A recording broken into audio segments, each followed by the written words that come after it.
Look at that. Oh.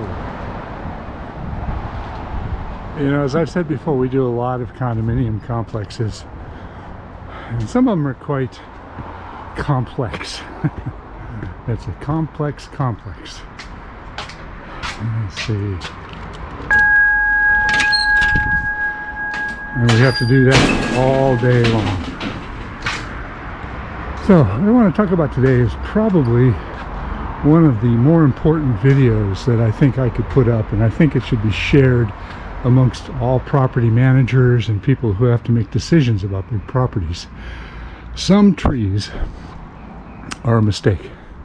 Some species are a mistake. Some planting areas are a mistake.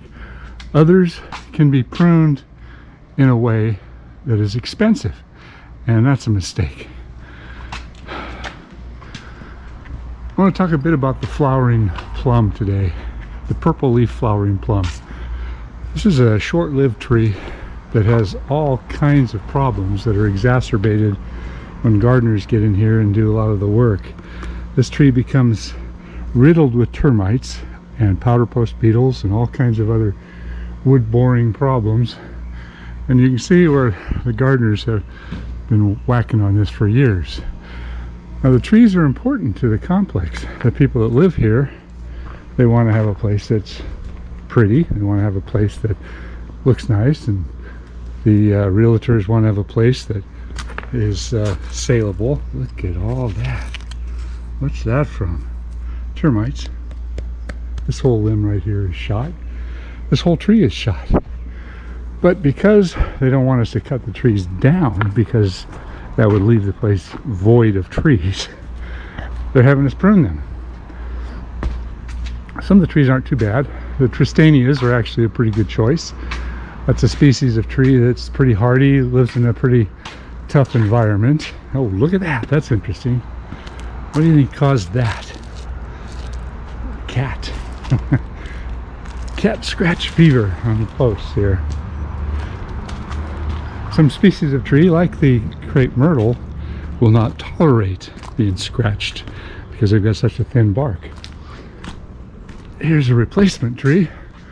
Still has the nursery stake on there. Not too bad. I think the nursery stake can come out of there now.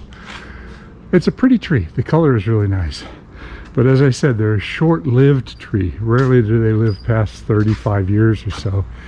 And that age differential is exacerbated by the way that the trees are pruned. And because of costs, a lot of these complexes will tell the gardeners to go ahead and prune the trees and keep them to a certain height.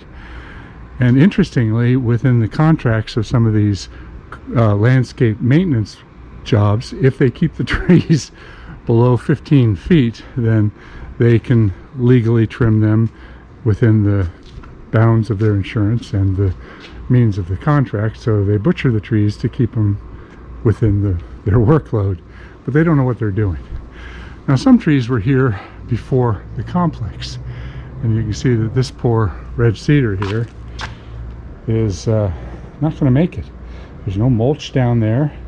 Seems to be a bit of moisture, and there's a lot of greenery down here.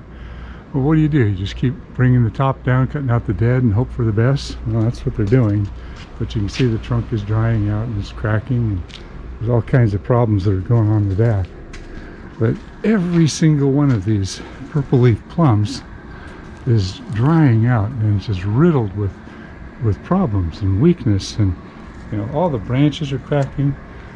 My recommendation is to start over, get rid of all of them, but that'll leave this place looking horrible because there's so many of them. It's a really prominent tree. They keep planting these crepe myrtles. That's a tree they put 2 where they should have put 1. Now, whose decision was that? You know, 1 crepe myrtle would have been just fine there, but they plant 2 of them. Japanese maple is not a bad choice, but some species of Japanese maple tolerate the full sun, and some like a little bit more shade, so be sure to choose the right cultivar for the environment. We got more Tristanias back here. Something's going on with these. They don't look very good at all. There's a lot of dieback in this area. I'm not even sure if that's on our contract. And then we carry on. There's lots and lots of purple leaf flowering plums throughout. And that one over there is dying. This one over here, you can clearly see it's not long for this world. We're going to prune that one, forget that one, maybe take out some of the dead branches in that one, but then there's nothing left. That one over there is probably one of the better ones. Let's look at that one a little bit closer and see what we got going on here. What we got, still got the staking tie embedded in it. And it's drying out. It's got some problems, but this is probably one of the better trees that we've got within this complex. Here's some of them that I'm working on over here right now. And I'm taking out some of the inside dead wood. I'm going to do a light shaping on these, very, very light. Just round them over, get it away from the building, leave them as natural as possible. Working on the inside of these trees first, and then I'm going to get to the outside shaping. But would you look at this one right here? I mean, it's just riddled. These are some kind of a boring insect, probably a powder post beetle. I mean, it's got termites in there. It's got all kinds of interior decay. This tree, as full and as nice looking as it is on the last stages of its life. And look at these old cuts. This thing was butchered so many times and it suckers out, but that type of pruning really pays off as a, not pays off, but it shortens the lifespan of the tree significantly. Here's something interesting. This branch right here, this is actually the main reason that I got out the camera. That was over on this tree right here, and I just went up and got a hold of it, and I was going to step up into the crotch, and it just came off in my hand. And with all that foliage on there, that's what the base of it looks like. Look at that. There's a little termite. And these trees are just riddled with termites. So let's see where it came off. And you see this crotch right here, this main crotch. This whole thing is riddled with termites. So this side of the tree over here, I can see it's cracked, it's open. I'm kind of afraid to push on it. There's a split all the way down here. This tree should go. It really should go. But it's on our contract to prune it. I don't know. Some of the tree choices that some of these complexes put in, you know, they just don't plan for longevity. You know, the crepe myrtle's a good choice, but as I said before, if you keep topping them, all you're doing is creating a maintenance problem. It's a situation that you have to keep up on every single year. I get that they want to keep them small, but what's wrong with allowing them to be tall, narrow trees that you don't prune? You just clean out the deadwood and let them be.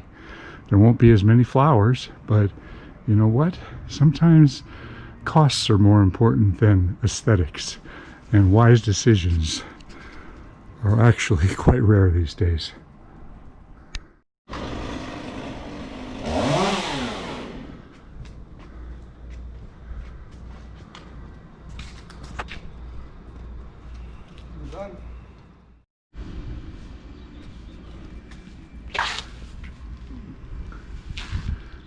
This tree was over here, and I just went up and leaned on it, and it broke out of the ground. This guy over here, we talked him into getting rid of it, and I came up and I kind of leaned on it, and look at that. This tree is just it's a disaster.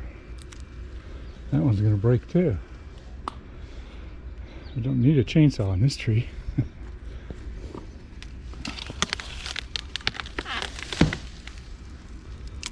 Look at that. That's what's going on with all the plums.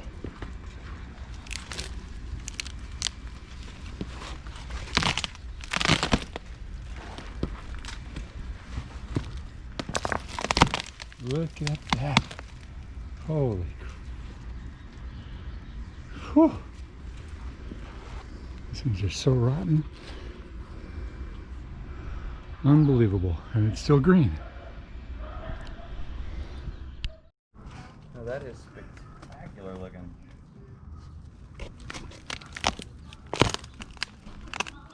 Wow. This has got fungus, termites, all the above.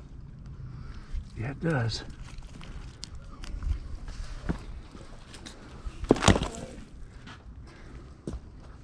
Brian, do you need to move that potted plant? What's that? Do you need me to move that potted plant? Oh, I'm working around it. Oh, okay. Look at the ground. Watch the ground.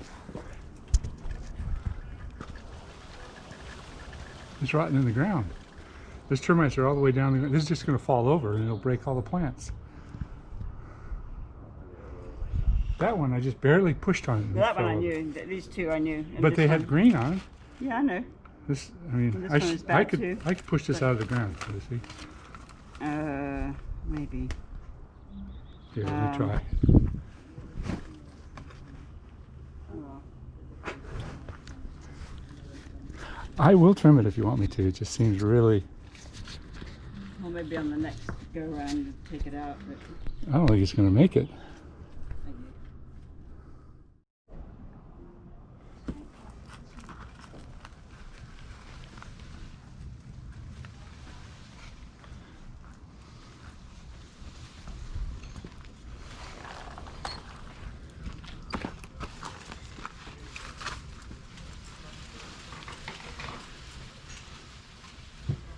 Yeah, so it's got to go.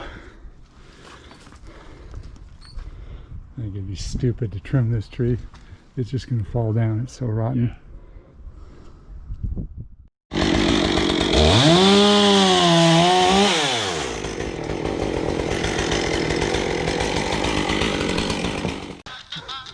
Too close. So close.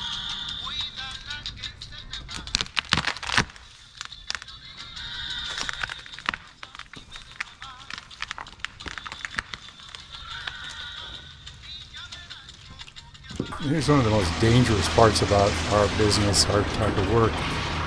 Shipping's dangerous, but what's even more dangerous is oftentimes we have to work on pretty busy streets. And cars are oblivious. They do not move for the cone zone, or in this case, seeing our trucks. We do have some cones on the other side of those dumpsters right there.